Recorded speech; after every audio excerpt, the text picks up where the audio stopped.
नमस्कार, अपना भी देख रहे हैं आप। मैं हूं आपके साथ प्रशांत कटारे और बुलेटिन की शुरुआत विदिशा से बड़ी खबर के साथ, जहां बोरवेल में एक मासूम बच्ची गिर गई है। सिरौंज तहसील के कजरियाई गांव का ये मामला है।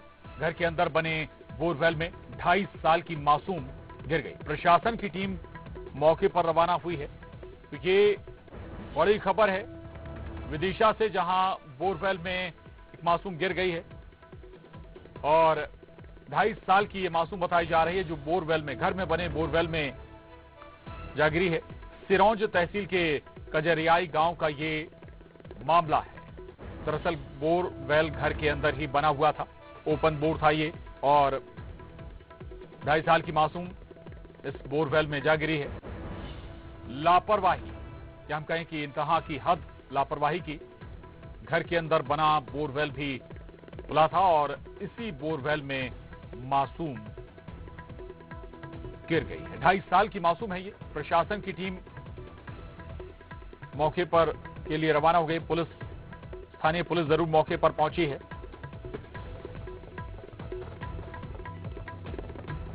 महज 2.5 साल की मासूम है जो हादसे का शिकार हुई है। अनुराग श्रीवास्तव, न्यूज़ 18 संवाददाता हमारे साथ जुड़े हैं और जानकारी के साथ। अनुराग, क्या और जानकारी है ये इस हादसे से जुड़ी हुई? कितना गहरा ये बोरवेल है? दूसरा ये कि सूखा बोरवेल था, कैसे ये हादसा हो गया? दूसरा ये कि खुला क्यों था ये बोरवेल? क्या बता रहे हैं परिवार वाले? बच्ची से जुड़ी कोई जानकारी?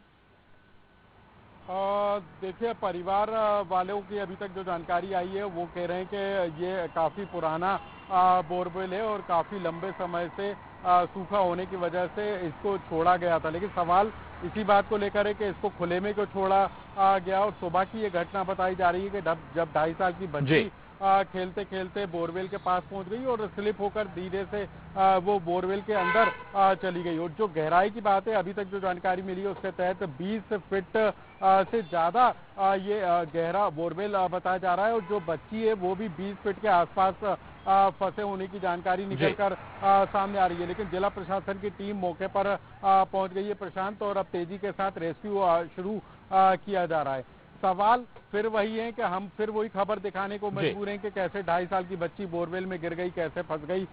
तमाम तरह के निर्देश, तमाम तरह के आदेश, फटकार एक सवाल के घेरों में परिवार की भी ये जिम्मेदारी बनती है कि यदि घर के अंदर बोरवेल बना है और वो खुला है तो उसको बंद करने की जिम्मेदारी परिवार की बनती है। ये लापरवाही परिवार की तरफ से भी निकलकर सामने आ रही है। कई तरह के सवाल निकलकर जरूर सामने आएंगे प्रशांत, लेकिन सबसे बड़ी चिंता इसी बात को लेकर है कि बारिश का मौसम है, रुक रुक कर बारिश हो रही है, लेकिन ऐसे में कैसे तेजी के साथ रेस्क्यू चलाया जाए, क्योंकि आसपास लोगों की काफी भीड़ यहाँ पर जुट गई है। हालांकि क्रेन को पहुंचा दिया गया है, खुदाई का काम शुरू हो चुका है। घर के पास ही खुदाई की जा रही है ताकि समानांतर गड्ढा खोदकर उस 2.5 साल की बच्ची के जीवन को बचाया जा सके। तो सुबह से ही जब ये घटना निकल कर आई है तो चौतरफा तरीके से इस पूरे मामले को लेकर लोगों की चिंता बढ़ गई है और इस बात को लेकर प्रार्थनाओं का दौर भी शुरू हो गया है कि 2.5 साल की बच्ची को सुरक्षित निकाला जा सके।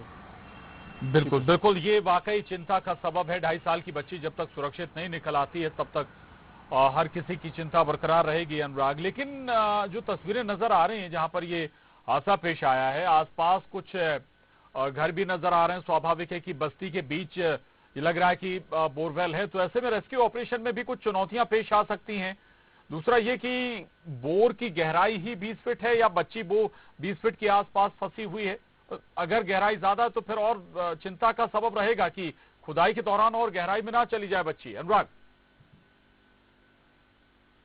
बिल्कुल प्रशांत, देखिए अभी तक जो परिवार वालों की तरफ से जानकारी आई है वो कह रहे हैं 30 से 40 फीट गहराई है बोरवेल है, लेकिन जो बच्ची है 20 फीट के आसपास फंसे होने की जानकारी निकल कर आ रही है। यदि चूंकि देखिए मिट्टी पानी गिरा था, पानी के कारण मिट्टी भी बहकर अंदर गई है, तो ऐसे में यदि बच्ची स्लिप करती है या और नीचे खिसकती है तो वो 20 फीट से और नीचे गहरे में भी जा सकती है। बारिश का मौसम है और ऐसे में रेस्क्यू चलाना बेहद चुनौतीपूर्ण है। फिलहाल की यदि बात करें तो अभी बारिश थमी हुई है, लेकिन रुक रुक कर बारिश का दौर हो रहा है, तो ऐसे में रेस्क्यू को चलाना भी बेहद मुश्किल हो जाएगा। तो कोशिश इस बात को लेकर है कि सुबह जैसे ही खबर निकल कर आई, तत्काल रेस्क्यू शुरू कर दिया गया। जिला प्रशासन की टीम पहुंच गई और जिस तरीके से आपने जिक्र किया, पूरा एक बस्ती के अंदर के बीचों बीच बना ये घर है और घर के अंदर जो बीचों बीच आंगन एक तरीके से हम कहें तो वहां पर ये बोरवेल की खुदाई की गई थी। तो आसपास सभी लोगों की भीड़ भी नजर आ रही है। जो रेस्क्यू के चलाने के लिए जो मशीनें अंदर भेजी गई थी, वो गलियों से होकर घर तक पहुंची और अब घर के समीप ही गड्ढा खोदने की नौबत आ रही है। तो कुल मिलाकर अब कोशिश इसी बात को लेकर है कि जल्द से जल्द रेस्क्यू को तेजी के साथ चलाकर उस बच्ची को सुरक्षित निकाला जाए। प्रशांत। बिल्कुल बिल्कुल। शुरुआत में भी जो जानकारी, स्वाभाविक है कि कुछ ना कुछ प्रशासन ने भी कोशिशें शुरू की होंगी जानकारी हासिल करने की, बच्ची से जुड़ी क्या और जानकारी अंदर किस स्थिति में बच्ची, सर के बल नीचे गई है बच्ची या पैर के बल नीचे गई है। दूसरा ये कि अनुराग, उन तमाम अवेयरनेस प्रोग्रामों पर भी सीधा सीधा सवाल है जिसका जिक्र आप शुरुआत में कर रहे थे। सरकार ने तमाम प्लानिंग की, अप्लाई करने की कोशिश भी की, लेकिन प्रशासन फेल हो गया। राजधानी से लगा ये जिला विदिशा। अनुराग। बिल्कुल प्रशांत, देखिए सिर्फ राजधानी से लगा हुआ जिला नहीं है, बल्कि बीते दिनों ही इस विदिशा जिले के लटेरी के पास एक बोरवेल में बच्चे के फंसने की खबर निकलकर सामने आई थी और उसी के बाद आनन फानन में निर्देश जारी किए गए थे कि एक तरीके से अभियान चलाकर जो खुले में जितने भी बोरवेल हैं उनको बंद करने का काम किया जाए या उनको ढकने का काम किया जाए। और बताया ये भी गया था कि एक तेजी के साथ अभियान चलाकर सभी तरह के जो बोरवेल हैं उनको बंद किया गया है। साथ ही इस बात को लेकर भी सरकार की तरफ से निर्देश थे कि यदि कहीं कोई घटना आगे घटती है या खुले में बोरवेल मिलता है तो जिला प्रशासन उसके लिए जिम्मेदार होगा। तो इस बोरवेल को लेकर किसकी जिम्मेदारी तय की जाएगी या आने वाले समय में बात जरूर की जाएगी, इसको लेकर भी सवाल खड़े किए जाएंगे कि आखिर जिम्मेदारों ने अपनी जिम्मेदारी निभाने का काम क्यों नहीं किया। यदि घर के अंदर भी बोरवेल था तो उसकी जानकारी क्यों नहीं जुटाई गई, इसको लेकर भी सवाल खड़े होंगे। कहीं पर भी बोरवेल की अनुमति जिला प्रशासन की अनुमति के बिना नहीं हो सकता, इस बात को लेकर निर्देश है। तो ये बोरवेल कैसे खुला छूट गया, इसको लेकर सवाल खड़े होंगे। लेकिन परिवार पर भी सवाल खड़े होंगे कि घर के अंदर बोरवेल रखते हुए किस तरीके से खुले में उसको छोड़ दिया, जबकि घर में ही छोटे बच्चे मौजूद हैं। तमाम तरह के सवाल जरूर खड़े होंगे, लेकिन सबसे पहले चुनौती इसी बात को लेकर है कि सुरक्षित उस बच्ची को निकाला जाए जो अब जंग लड़ रही है, जीवन की जंग लड़ती हुई नजर आ रही है। उसको कैसे सुरक्षित निकाला जाए, सबसे पहली प्राथमिकता ये है। और उसके बाद वो तमाम तरह के सवाल उठकर खड़े होंगे और जिसके जवाब न सिर्फ जिला प्रशासन शासन को देना होगा, बल्कि उस परिवार को भी देना होगा जिसके घर के अंदर ये सूखा बोरवेल था।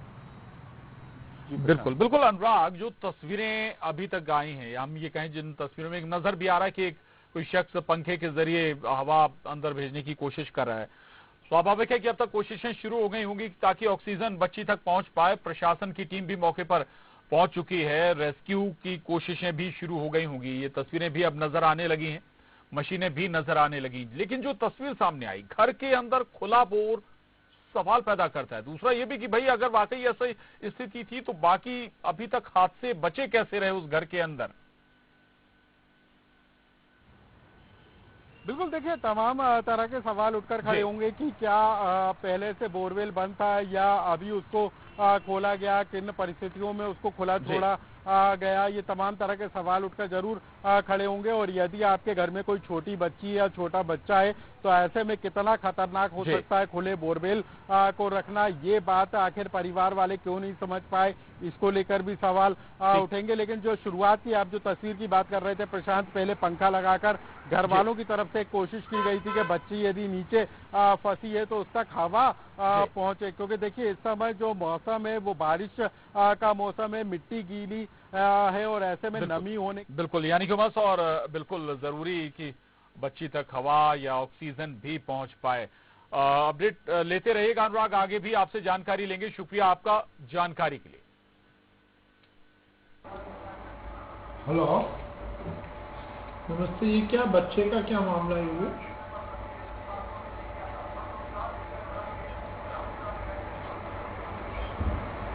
हाँ हाँ 2.5 साल की बच्ची है। हाँ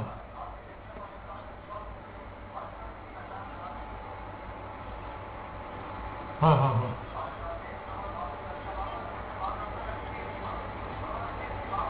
हाँ हाँ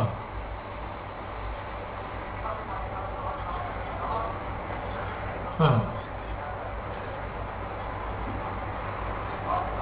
हाँ हाँ। नहीं तो वहाँ पर और लोगों को भेजें जरा, है ना, यहाँ से जो भी है SDRF वगैरह की भी डिमांड कर लीजिए। हाँ तो सब SDRF NDRF की जरूरत पड़े तो देखो SDRF और अपना होम गार्ड और ये बाकी जो भी है उन सबको पहुँचाइए, है ना। और आप जल्दी पहुँचे वहाँ पर, अपने प्रशासन तो पहुँच गया ना, SDM है वहाँ। और भोपाल से